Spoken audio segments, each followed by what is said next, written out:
Cricket মাঠে তিনি বাংলাদেশের সবচেয়ে বড় তারকাদের একজন, কিন্তু এবার আলোচনায় তার ব্যাট বল নয়, রাজনীতি। দীর্ঘদিন নীরব থাকার পর অবশেষে মুখ খুললেন সাকিব আল হাসান। জানালেন সুযোগ পেলেই আবার ফিরবেন রাজনীতিতে। কিন্তু কেন এখনো সক্রিয় নন? দেশের বাইরে থেকেও কেন টান অনুভব করছেন?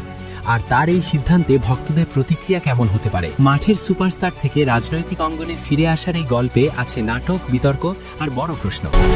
বাংলাদেশ ক্রিকেটের সবচেয়ে আলোচিত নামগুলোর একটি সাকিব আল হাসান, কিন্তু এবার তিনি আলোচনায় এসেছেন একেবারেই ভিন্ন কারণে, রাজনীতি। একসময় তিনি ছিলেন আওয়ামী লীগের একজন সংসদ সদস্য। দেশের রাজনৈতিক অঙ্গনে সক্রিয় অংশগ্রহণও ছিল তার, কিন্তু সাম্প্রতিক পরিস্থিতিতে সেই রাজনৈতিক কার্যক্রম এখন স্থগিত। ফলে বর্তমানে রাজনীতিতে তেমন সক্রিয় নন এই বিশ্বসেরা অলরাউন্ডার। তবে কি এখানেই শেষ সাকিবের রাজনৈতিক যাত্রা?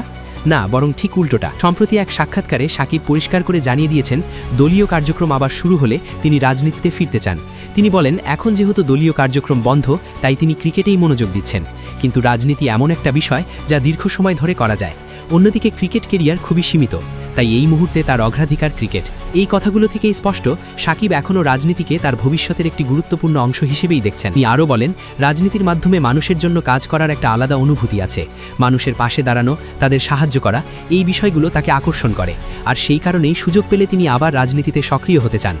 গত 2 বছরে দেশে ফিরতে না পারায় দেশের জন্য এক ধরনের শূন্যতা অনুভব করছেন সাকিব। তিনি স্বীকার করেছেন, নিজের দেশ থেকে দূরে থাকাটা সহজ নয়। দেশের প্রতি টান, মানুষের ভালোবাসা, সবকিছুই তিনি খুব মিস করেন। তিনি আশা প্রকাশ করেছেন, আইনি প্রক্রিয়া শেষ হলেই দ্রুত দেশে ফিরতে পারবেন, আর সেই দিনটি তার জন্য হবে বিশেষ আনন্দের। দিকে বাংলাদেশ দলের সাম্প্রতিক পারফরম্যান্স নিয়েও কথা বলেছেন সাকিব। বিশ্বকাপে অংশ নিতে না পারার বিষয়টি তাকে হতাশ করেছে। তার মতে, সেই সিদ্ধান্ত পুরোপুরি সরকারের ছিল এবং ক্রিকেট বোর্ডের কিছু করার ছিল না। ফলে এই পরিস্থিতির দায়ও তিনি সেই সময়কার সরকারের উপরই দিয়েছেন। এখানেই শেষ নয়, নিজের কেরিয়ার নিয়েও গুরুত্বপূর্ণ বার্তা দিয়েছেন সাকিব। তিনি জানিয়েছেন, এখনও তার ক্রিকেটের প্রতি আগ্রহ আগের মতোই আছে। যতদিন এই আগ্রহ থাকবে, ততদিনই তিনি মাঠে খেলতে চান। তবে যেদিন মনে হবে আর আগ্রহ নেই, সেদিন নিজ থেকেই সরে দাঁড়াবেন। সব মিলিয়ে সাকিব আল হাসানের এই বক্তব্য নতুন করে আলোচনা তৈরি করেছে। একদিকে তার ক্রিকেট কেরিয়ার, অন্যদিকে রাজনীতিতে ফেরার ইচ্ছা। প্রশ্ন এখন একটাই, ভবিষ্যতে তিনি কোন দিকটাকে বেশি গুরুত্ব দেবেন? মাঠের কিংবদন্তি হয়ে থাকবেন, নাকি রাজনীতির ময়দানেও বড় ভূমিকা রাখবেন? সময়ই দেবে সেই উত্তর।